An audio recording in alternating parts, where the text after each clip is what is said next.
Estamos iniciando a nossa aula número 184 do nosso curso de Filosofia Espírita e Interpretação dos Evangelhos segundo o Espiritismo. Esse bloco, nós estamos fazendo um paralelismo entre a liturgia judaica, a liturgia dos levitas, levítica, e a liturgia católica, marcada soberanamente pela Eucaristia. Isso constitui um movimento religioso em que a liturgia, os cultos exteriores, a prática desses cultos, a valorização desses cultos, a polarização do cerimonial religioso em cima desses cultos, eles eclipsaram a essência dos evangelhos, quer dizer, dos ensinamentos de Jesus, da doutrina de Jesus. Não paira dúvida que essa movimentação, e que não foi proposta por Jesus, ela tinha por objetivo finalista, eu diria, construir uma teologia que compactuasse, ou conjugasse o poder secular sob a égide de um poder religioso, sacerdotal, intermediário e até teocrático, no caso em que o Papa é o representante de Deus na Terra. Então, toda essa movimentação litúrgica, ela foi bloqueando a necessidade do fiel estudar melhor os evangelhos, porque a base da nossa modificação moral será sempre o estudo, o autoconhecimento e a prática dessas virtudes que se consagram na justiça, no amor e na caridade. Então, o que a liturgia dos levitas ela foi transferida, adotada pela liturgia católica. Foi isso que nós vimos na aula de ontem, em que no ritual litúrgico levita havia um holocausto e o sacrifício que era feito pela entrega de um cordeiro ou até mesmo de um boi, e colocado no altar que se incensava, acendia um fogo e ele era queimado, era um holocausto. Às vezes sangrava o animal e com sangue aspergia-se aqueles que buscavam a remissão dos seus pecados e a sua volta e o perdão. Então a liturgia tinha essa proposta concreta entre os judeus, quer dizer, oferecer o holocausto, oferecer o sacrifício de animais. Mediante o sacrifício e o holocausto, havia uma transferência dos vícios, dos erros, das transgressões das leis divinas por aquele indivíduo que estava oferecendo o holocausto, e com esse deslocamento da responsabilidade para o holocausto, para o boi era incensado e o sujeito expiava e tinha a sua remissão dos seus pecados. Ora, o que o cristianismo fez? Fez a mesma coisa, mas de uma forma um pouco diferente. Mas na essência é a mesma coisa. Por quê? Porque não tendo o holocausto de animais, seja quais forem, eles construíram um imaginário, porque isso não está, eu continuo a dizer, isso não está em Jesus, não está na doutrina de Jesus, construíram um imaginário, um todo mental, em que o corpo de Jesus é trazido à cerimônia da Eucaristia, através da sua parte celestial, da sua parte espiritual, e esse corpo espiritual figuradamente trazido e movimentado pelas diversas etapas da Eucaristia, ele é oferecido também como um sacrifício. E mediante esse sacrifício figurado, construído espiritualmente, o indivíduo também vai ter lá, como atrás, como seus antepassados, os judeus, vai ter o resgate, vai ter a expiação, vai ter a liberação dos seus males. Bem, foi isso o que nós vimos na aula passada. E hoje nós vamos adentrar sobre essas práticas litúrgicas, mostrando que Jesus, quando via essas práticas litúrgicas realizadas e efetivadas entre os próprios judeus, ele condenava. Ele não aceitou isso, ainda em vida, relativamente aos judeus. E, finalmente, nós queríamos trazer também uma preocupação nossa, é que essas práticas litúrgicas elas foram sempre modificadas ao longo do tempo. Então, o que aconteceu? Os evangélicos, que não são protestantes, né, nós temos que dizer que o protestantismo nasceu nos anos 1400 e pouco, finalzinho de 1400 e pouco, por Martinho Lutero, que procurou fazer uma reforma da Igreja Católica vigente. Foram os protestantes, naquela época, e outras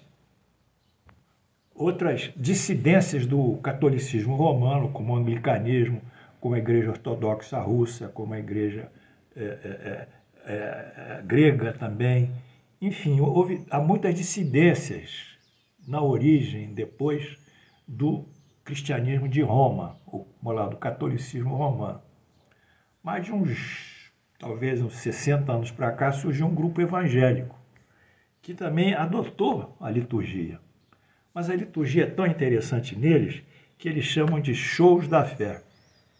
Então, você abre a televisão, tem um sujeito que se cognomina de pastor ou de bispo, foi sagrado, né, dentro dos critérios dele religiosos, ele foi sagrado como pastor e bispo, e aí é o show da fé. Então a liturgia se transforma num grande espetáculo musical, em que tem bateria, em que tem violão, em que tem piano, em que tem trombone, que tem, enfim, uma série de instrumentos, cânticos elevados, gritos, enfim. Aí traz o indivíduo, desobsedia, tira um demônio do indivíduo no palco, enfim, é o grande show da fé. Então você vê como a liturgia que está aqui na Eucaristia, ela continua como liturgia no show da fé dos evangélicos. Só que isso aí é mais, eu diria, espetaculoso do que a descrição católica. Então nós tínhamos que colocar esses pontos para vocês e dizer que essa aula aqui, ela tem um condão pedagógico. Nós não achamos que vamos modificar vocês vendo essa aula. Isso é um processo muito longo. Quer dizer, para a gente modificar certos conceitos, certa cultura religiosa, nós tínhamos que começar ainda junto lá embaixo, na fase da alfabetização das crianças. A gente tinha que fazer uma educação infantil de forma que não seria uma educação religiosa propriamente dita, mas ela daria conceitos básicos da religião, com princípios de Deus, concepção de Deus, os direitos, os deveres, a moral, enfim, a necessidade de ser solidários, né? Não seria um estudo confessional, mas seria um estudo de âmbito moral. E com isso nós poderíamos formar novas gerações que contribuíssem para a modificação desses conceitos religiosos que já atravessam séculos e mais séculos e se mostraram ineficazes. Haja visto aí fora, a gente sai para a sociedade e vê os conflitos que estão havendo de todas as espécies. A religião, como está hoje, definitivamente não responde e não consegue responder pelas indagações e sofrimentos do homem. Pelo contrário, ela tem fracassado também. A religião como está hoje. De toda forma, essa movimentação pedagógica e didática proposta aqui no nosso curso, ela é muito simples. Eu não estou falando de promessas, eu não estou falando de anjos, de santos, de entidades que vão dar mensagens extraordinárias sobre o coronavírus, de responder profeticamente situações que a humanidade está passando. Não, isso aqui é o dia a dia, né? Então, o nosso trabalho é esse. Eu não sei até que ponto nós vamos atingir as pessoas, mas de toda forma isso está sendo registrado. Se não for para a minha geração, para a de vocês, que é mais nova, será para uma geração mais ainda chegar, que poderá colher nessas aulas textos interessantes para que haja essa nova pedagogia religiosa, e não a religião. Então vamos aqui às práticas e rituais que Jesus disse sobre essas práticas aos fariseus. Primeiro, Marcos 7, 8.13. Negligenciando os mandamentos de Deus, né, guardais a tradição dos homens, invalidando a palavra de Deus pela vossa própria tradição, que vós mesmos transmitistes e fazeis muitas outras coisas semelhantes. Então, a tradição são atos cultos exteriores, muitas vezes, em que eles polarizam a tradição, o culto religioso, e invalida a palavra de Deus. É isso que acontece com a liturgia, quando eu coloco isso, invalida a palavra de Deus.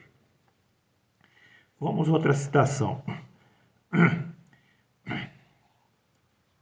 Sobre o ritual que os judeus tinham da lavagem das mãos. Marcos 7.5. Interpelando-no os fariseus e os escribas, de conformidade com a tradição dos anciões, disseram, mas come e não lavam as suas mãos? E aduz então Jesus, criticando que os seus apóstolos não lavavam as mãos. Jesus disse, não compreendeis que tudo que entra pela boca desce para o ventre e depois é lançado em lugar escuso? Quer dizer, vai pelo aparelho digestivo e sai pelo ânus. Mas o que vai da boca, o que sai da boca, vem do coração. E é isso que contamina o homem, são seus sentimentos. Porque do coração procedem os maus desígnios, os homicídios, os adultérios, a prostituição, os furtos, os falsos testemunhos e as blasfêmias. São essas coisas que contaminam o homem, mas o comer sem lavar as mãos não o contamina. Isso está também em Atos dos Apóstolos 15, 17 e 20. Portanto, nós estamos vendo que Jesus condenava os cultos exteriores e a liturgia,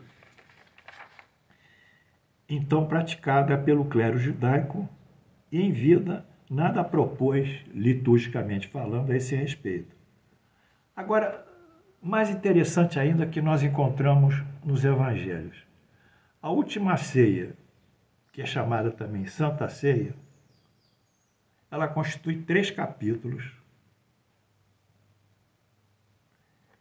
em Mateus, Marcos, Lucas, João, e 10 versículos também em Mateus, Marcos, Lucas e João.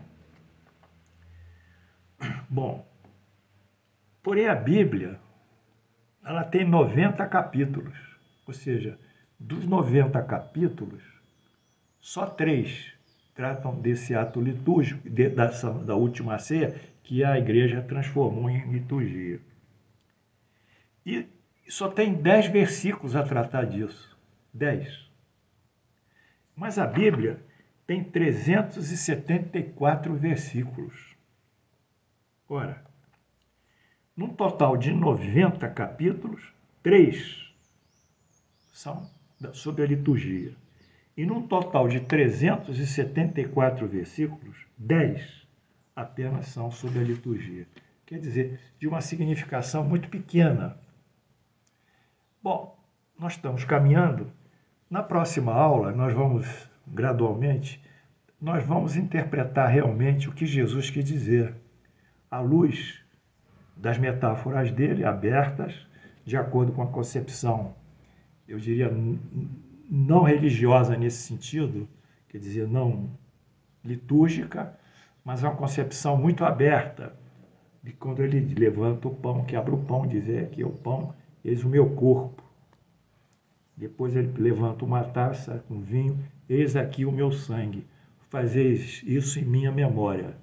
Então nós vamos entender o que é o corpo, que é o pão, e o que é o sangue, que é o sangue. Jesus não, em nenhum momento, disse que seria um ato sacrificial, que ele estava levantando um ato sacrificial. Ele queria lembrar a memória dele. Mas qual é a memória de Jesus? São os seus evangelhos, é a sua ideologia, é o que disse, o que falou, o que expôs. A memória que nós temos de um filósofo grego, lá atrás, Sócrates, Platão, Aristóteles, os neoplatônicos, Potino, seja quem for, qual é a memória que nós temos dele, que nos acende internamente à medida que nós estudamos e lemos? São os seus textos filosóficos. A memória é o que está escrito, redigido. A memória é o conhecimento. A memória é o saber. Se Platão era mais alto ou mais baixo, se ele tomava vinho nas refeições ou não, se pertencia à classe aristocrática da Grécia ou se era mais ligado ao povo, isso não interessa para nós, tudo isso é secundário. Quem era o pai do Platão, quem era a mãe do Platão, como Platão vivia, se casou, se ficou solteiro, o sexo de Platão, tudo isso é secundário. Mas eu levantar a memória de Platão aqui, ou de Sócrates, vamos brindar a memória de Platão e Sócrates, e imediatamente acende na nossa mente o quê? Os seus textos. A República dele, que é uma obra extraordinária. E os Diálogos, também uma outra obra extraordinária. Então, o ser humano, nós, vocês, eu, nós vivemos pelo saber, pelo conhecimento. E o conhecimento movimentado pela nossa inteligência e fixado pela nossa memória, e alavancado também pela prática do dia a dia, que é uma forma de conhecimento, ele que vão nos dar o rumo e o destino melhor para a nossa vida.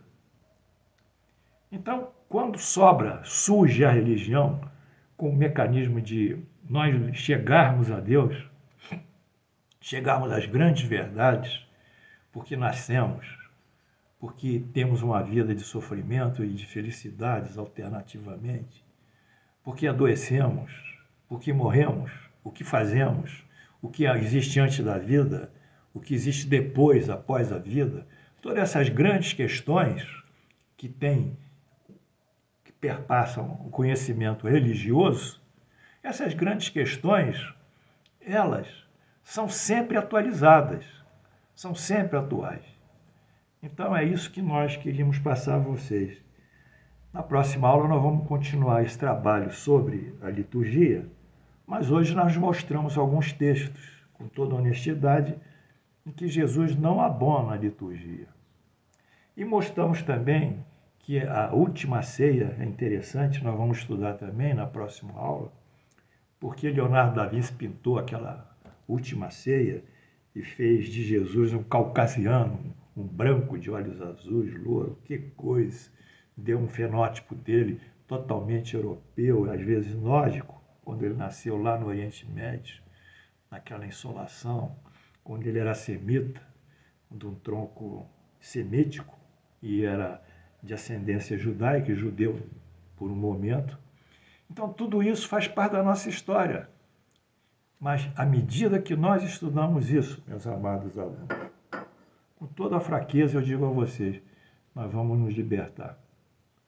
À medida que nos interessarmos por isso, nós vamos nos libertar. Mas não fiquemos com shows da fé. Não fiquemos com shows dos médiuns, invocando espíritos e espíritos, respondendo como pitonisas redivividas da época da Grécia Antiga, do Templo de Delfos. Não, não façamos isso. Não buscamos explicações sobre a pandemia, por isso ou por A mais B.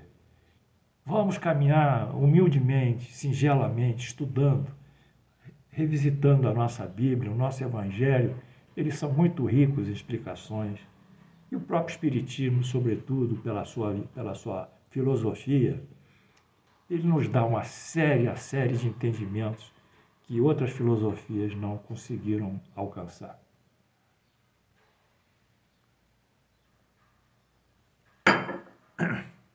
Que Deus nos abençoe. Amanhã nós estaremos juntos.